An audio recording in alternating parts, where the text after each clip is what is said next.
जो ऐसी व्यवस्थाएं ला रही है जिससे कि समाज का हर वर्ग, चाहे वो नारी हो, चाहे किसान हो, चाहे युवा हो, सब परेशान है। तो ऐसी सरकार को हटाने का दायित्व और शक्ति भी आप सभी के हाथों में है। और ये सरकार ऐसी सरकार है जो संविधान भी कहीं ना कहीं बदलने में षड्यंत्र कर रही है, और जो संविधान के माध्यम से आप सबको हक, सम्मान और अधिकार मिला है। सामाजिक हक हो चाहे आपका, चाहे आर्थिक खर्च हो, सबको ये नष्ट करने में लगी है। और संविधान के माध्यम से जो आरक्षण हम सबको मिलना चाहिए, कहीं ना कहीं यह सरकार उसमें भी फेरबदल करने की कोशिश कर रही है। मेरा आपसे अनुरोध है कि जिस तरह आप सभी ने समाजवादी पार्टी का हमेशा साथ दिया है, इस बार भी समाजवादी पार्टी विचारधारा का समर्थन करके ऐसी सरकार को हटाइए जो जन जन की असुविधाओं को हटाने में नाकामयाब है, जो हमारे युवाओं को नौकरी देने में नाकामयाब है, जो मुफ्त सिंचाई या सस्ती सिंचाई और बिजली और साथ में अच्छी स्वास्थ्य सेवाएं देने में नाकाम है। और मुझे लगता है आसपास के क्षेत्र में, चाहे आप 10 गांव ले लीजिए, कोई भी किसी युवा की नौकरी लगी हो, बहुत सारे युवा दिखाई दे रहे हैं, किसी की भी नौकरी लगी है यहाँ पे?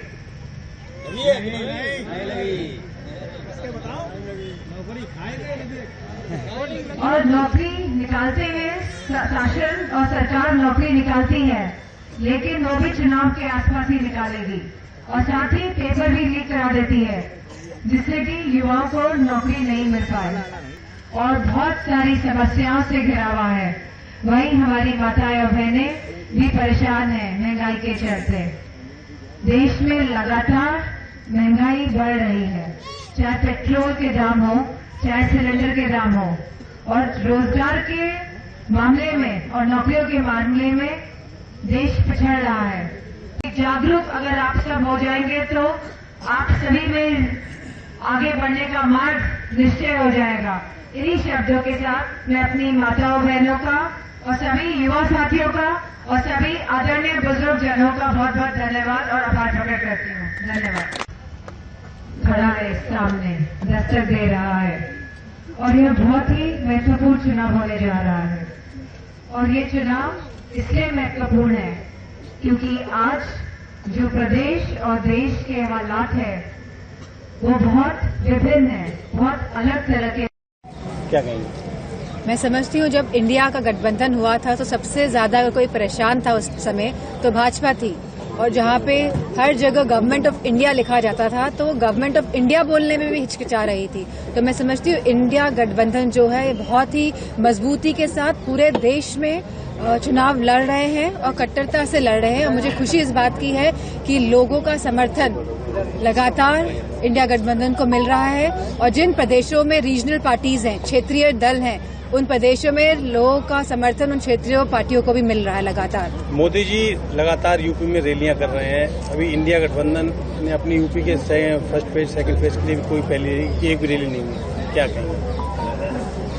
हिंदुइज्म में बहुत बड़ी कहावत है कि प्राण जाए मगर वचन न जाए, और जहां भाजपा की सरकार आई थी और उन्होंने कहा था कि सबसे पहले 14 लाख रुपए लोगों के अकाउंट में पहुंचेंगे, बात यहां से शुरू करते हैं। उसके बाद कहा था कि 2 करोड़ लोगों की नौकरियां लगेंगी युवाओं की हर प्रति वर्ष।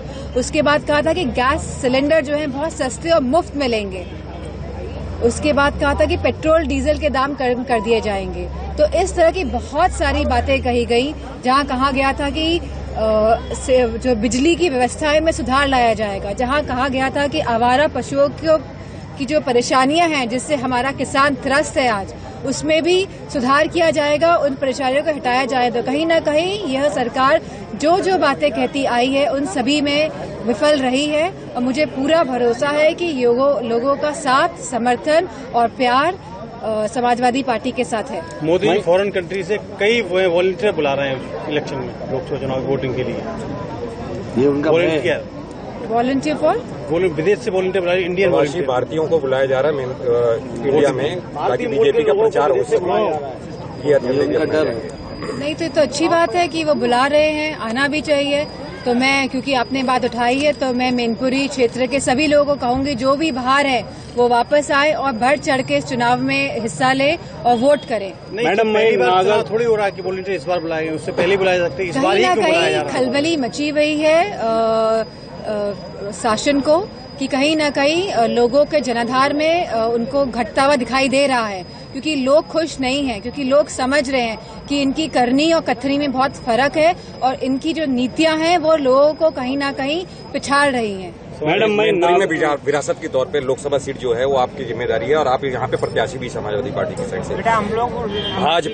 भाजपा यहाँ के कैबिनेट मंत्री जयवीर सिंह को मैदान में उतारने वाली है। मेरा सवाल ये है कि जिस तरह से आप लगातार आरोप लगाते रहे, पार्टी आरोप लगाती रही, इंस्टीट्यूशन का दुरुपयोग होता रहा है, इस बार भी अगर कैबिनेट मंत्री जो अभी सरकार में है कैबिनेट मंत्री वो प्रत्याशी हो रहे हैं, तो ऐसे में इंस्टीट्यूशन का दुरुपयोग होगा, आप किस तरह से लड़ेंगे चुनाव?